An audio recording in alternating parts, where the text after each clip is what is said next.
नमो श्रीयतिराजाय विवेकानन्दसूरये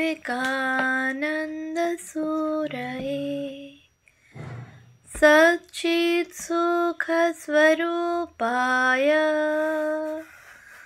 स्वामिने तापहारिणे।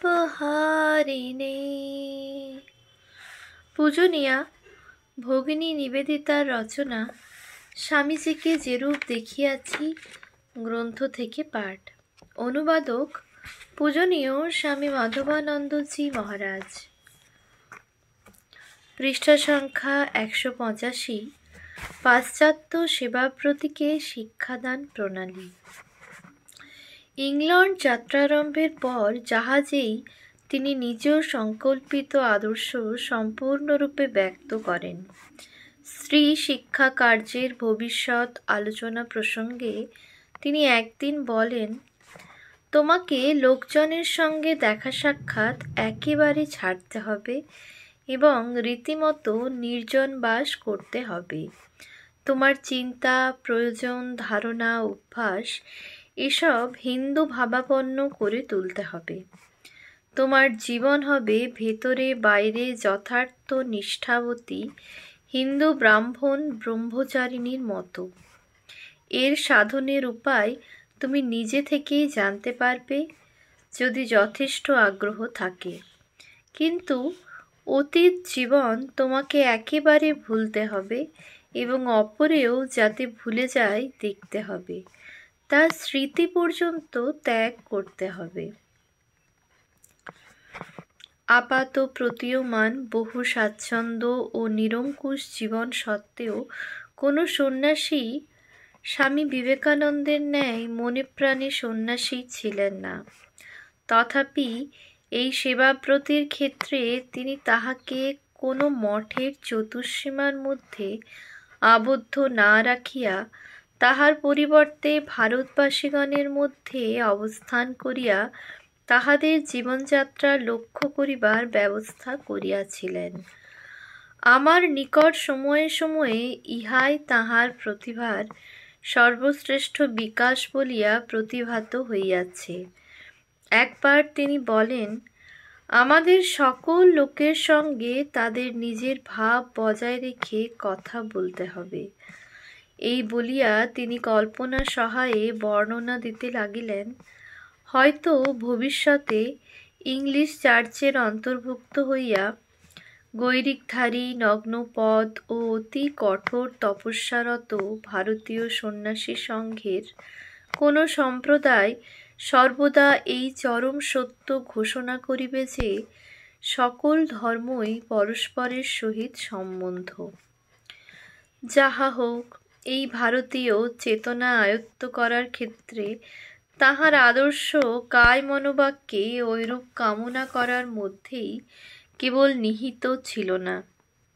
ইউরোপে সাধারণত কোনো ধর্মসম্প্রদায়ের নবশিক্ষার্থীকে যেভাবে শিক্ষাদান করা হয় সেইভাবে তিনি ধাপে ধাপে তন্ন তন্ন করিয়া হিন্দু আচার ব্যবহার সম্পর্কে বিশদভাবে উপদেশ দিতেন।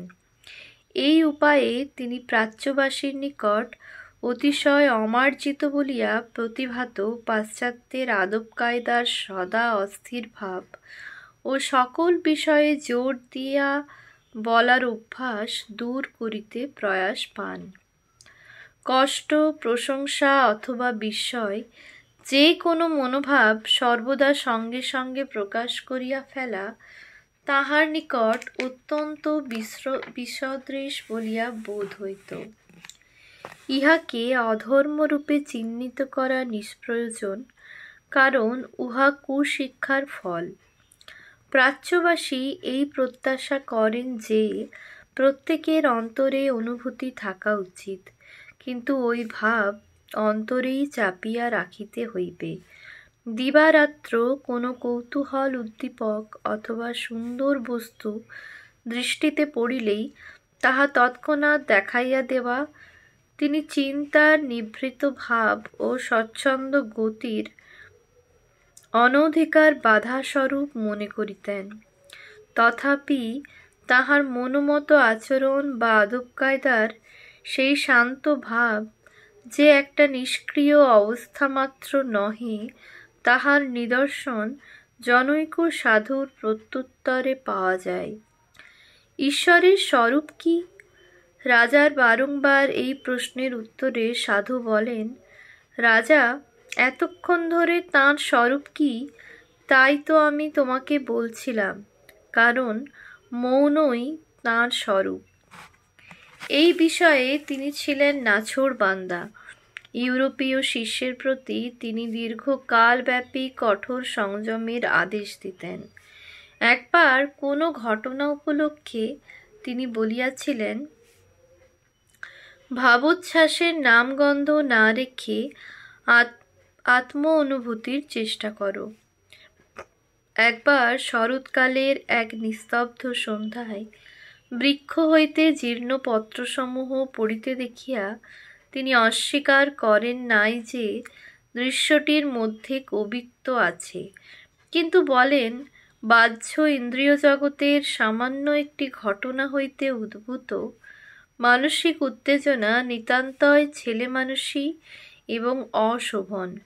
তিনি আরও বলেন, পাশ্চাত্যবাসীকে অনুভূতি ও ভাবোচ্ছ্বাস এই দুইটি বস্তুকে পৃথক রাখিবার মহাশিক্ষা লাভ করিতে হইবে। গাছের পাতাগুলো ঝরছে দেখে যাও, কিন্তু এই দৃশ্য দেখে যে ভাবের উদ্রেক হয় তা পরে কোনো সময়ে নিজের অন্তর থেকে সংগ্রহ করো। ইহা অবিকল সেই ইউরোপের মঠসমূহে প্রচলিত নীতি, যাহা শান্ত ও সংযত ভাব বলিয়া পরিচিত। ইহাকে কি আমাদের উদ্ভাবনী শক্তি বিকাশের এক সূক্ষ্ম উপায় বলা যায়? অথবা উহা এমন এক কবিত্বের সূচনা নির্দেশ করে, যাহা জগৎকে এক বিরাট প্রতীক বলিয়া মনে করিলেও বিচার বুদ্ধিকে ইন্দ্রিয় রাজ্যের বহু ঊর্ধ্বে আসন প্রদান করে? প্রশ্নটিকে শুধু সৎ শিক্ষা ও সংযম অভ্যাসের রাজ্যের বাহিরে লইয়া গিয়া স্বামীজী কেবল ধর্মজীবনে ওই সত্যের প্রয়োগ করিয়াও দেখিয়াছিলেন। সেই জন্য সূক্ষ্ম আধ্যাত্মিক বিচারপ্রসূত সুখলিপ্সাকেও তিনি ভয়ঙ্কর বন্ধন বলিয়া জ্ঞান করিতেন এবং ওইভাবে বর্ণনা করিতেন।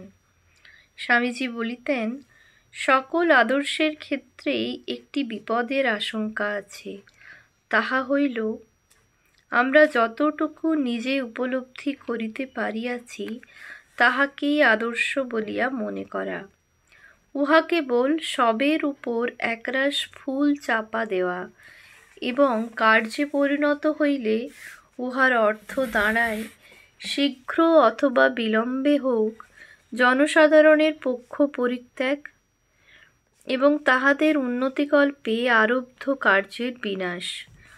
তাহারাই কেবল বিশ্বস্ত যাহারা প্রলোভনের অতীত এবং সম্পূর্ণরূপে অহং বর্জিত হইয়া কেবল শুদ্ধ ভাবের অনুগামী। ভাবী কার্যপ্রণালী সম্পর্কে আলোচনা করিতে করিতে তিনি বলিলেন, সাবধান, উত্তম আহার পরিচ্ছদ এই সকলের প্রতি মনোযোগ দিও না। সংসারে বাইরের চাকচিক্যে মুগ্ধ হলে চলবে না, ওসব একেবারে পরিত্যাগ করা চাই, মূল সমেত উপড়ে ফেলতে হবে। এ কেবল ভাবুকতা, ইন্দ্রিয়ের অসংযম থেকেই এর উৎপত্তি। বিচিত্র বর্ণ, সুন্দর দৃশ্য ও শব্দ এবং অন্যান্য সংস্কার অনুযায়ী এইসব উচ্ছ্বাস মানুষের কাছে উপস্থিত হয়। এসব দূর করো, ঘৃণা করতে শেখো, এটা একেবারে বিষ। এইরূপে হিন্দু গৃহস্থালির সাধারণ দৈনন্দিন কর্তব্যগুলি স্বামীজীর বর্ণনায় রাশি রাশি গভীরতর তথ্যের উদ্বোধক হইয়া দাঁড়াইত, যাহা কেবল হিন্দু মনেরই সহজবোধ্য। তিনি নিজে শৈশব সন্ন্যাসী সংঘ পরিচালনা সম্পর্কে জানিতে উৎসুক ছিলেন। এক সময়ে একখানি ঈশা অনুসরণ, ইমিটেশন অব ক্রাইস্ট পুস্তক তাহার হস্তগত হয়।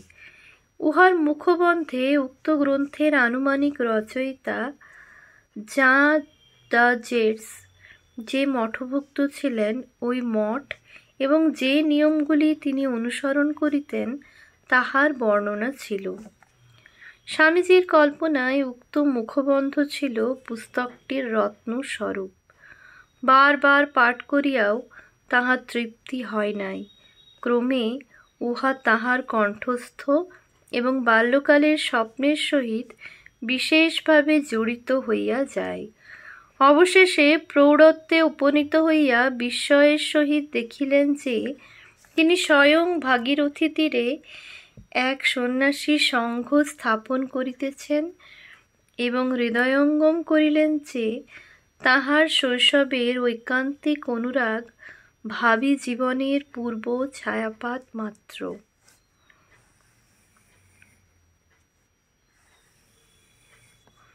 তথাপি কোনো পাশ্চাত্য শিষ্যের নিকট আদর্শরূপে তিনি যে নিয়মানুবর্তিতা উপস্থিত করিতেন তাহা কর্তৃপক্ষের বা বিদ্যালয়ের কঠোর আনুগত্য নহে। উহা যেন কোনো হিন্দু বিধবার পরিবারের মধ্যে অবস্থান করিয়া স্বাধীনভাবে নিজ নিয়মগুলি পালন করিয়া যাওয়া। চরিত্রবতী নারীর আদর্শ বলিতে তিনি বুঝিতেন নিষ্ঠাবতী হিন্দু ব্রাহ্মণ ব্রহ্মচারিণী। যে আনন্দের সহিত তিনি ওই কয়েকটি কথা উচ্চারণ করিতেন তাহা বর্ণনা করা যায় না। এই বিষয়টির আলোচনা প্রসঙ্গে একদিন তিনি বলেন, তোমার ছাত্রীদের জন্য কতকগুলো নিয়ম করো এবং ওই নিয়ম সম্বন্ধে তোমার মতামত স্পষ্টভাবে জানিয়ে দাও। সুবিধা হলে একটু উদার ভাবের প্রশ্রয় দিও, কিন্তু মনে রেখো যে সমগ্র জগতে 5-6 জনের বেশি লোক কখনো একসঙ্গে ওই ভাব গ্রহণ করবার উপযুক্ত নয়। সম্প্রদায়ের ব্যবস্থা থাকবে, আবার সেই সঙ্গে সম্প্রদায়ের গণ্ডির বাইরে চলে যাবার ব্যবস্থাও থাকবে। তোমার সহকারিণীদের তোমাকেই প্রস্তুত করে নিতে হবে। নিয়ম করো, কিন্তু এমনভাবে করো যে যারা নিয়ম ব্যতীত কাজ করবার উপযুক্ত হয়েছে তারা যেন সহজে ওগুলি ভেঙে ফেলতে পারে। আমাদের মৌলিকত্ব হল পূর্ণ স্বাধীনতার সঙ্গে পূর্ণ শৃঙ্খলা। সন্ন্যাসী সঙ্ঘেও তা করা যেতে পারে। আমার নিজের কথা বলতে গেলে আমি সব সময় অনেক দূর পর্যন্ত দেখতে পাই এবং তার ফলে বুঝতে পারি ওটা সম্ভবপর। সহসা তিনি এই প্রসঙ্গ ত্যাগ করিলেন এবং যে প্রসঙ্গ সর্বদা তাহার নিকট প্রীতিকর ছিল ও যথাযথ প্রয়োগের দ্বারা যাহা ফলপ্রদ হইবে বলিয়া বিশ্বাস করিতেন তাহার অবতারণা করিলেন। বলিলেন, দুটো বিভিন্ন জাতের মেলামেশার ফলে তাদের মধ্য থেকে এক নতুন ধরনের শক্তিশালী জাতের উদ্ভব হয়। এই নতুন জাতটা নিজেকে অপরের সঙ্গে মিশে যাওয়া থেকে বাঁচিয়ে রাখতে চেষ্টা করে, আর এখানেই জাতিভেদের আরম্ভ। দেখো না, যেমন আপেল, এদের মধ্যে সবচেয়ে ভালো জাতের আপেলগুলি বিভিন্ন জাতের সংযোগে উৎপন্ন হয়েছে, কিন্তু একবার ওইভাবে উৎপন্ন হবার পর আমরা বিশেষ জাতের আপেল বারবার পৃথক রাখবার চেষ্টা করে থাকি। কয়েকদিন পরে আবার ওই চিন্তায় স্বামীজির মনে প্রবল হইয়া উঠিল এবং তিনি বিশেষ আগ্রহের সহিত বলিলেন, আমি ভবিষ্যতে যতটা দেখতে পাচ্ছি তাতে একটি বলশালী ও পৃথক নতুন জাত সর্বদাই শরীর ভিত্তিক। সার্বজনীনতা, উদারভাব প্রভৃতি মুখে বলা খুব সহজ, কিন্তু এখনো লক্ষ লক্ষ বছর জগৎ এর জন্য তৈরি হতে পারবে না। তিনি আবার বলিলেন, মনে রেখো, যদি তুমি জানতে চাও একখানা জাহাজ দেখতে কী রকম, তাহলে জাহাজ ঠিক কেমন তেমন তার বর্ণনা দিতে হবে, তার দৈর্ঘ্য, প্রস্থ, আকার এবং কোন কোন উপাদানে তৈরি। কোনো জাতকে বুঝতে হলেও আমাদের অনুরূপভাবে বুঝতে হবে। ভারত মূর্তি পূজক দেশ, স্বীকার করি। সে যেমন, তাকে ঠিক তেমনভাবে সাহায্য করতে হবে, কিছু বাদ দিলে চলবে না। যারা তাকে ত্যাগ করেছে তারা তার কোনো উপকারই করতে পারবে না। ওম শান্তি শান্তি শান্তি।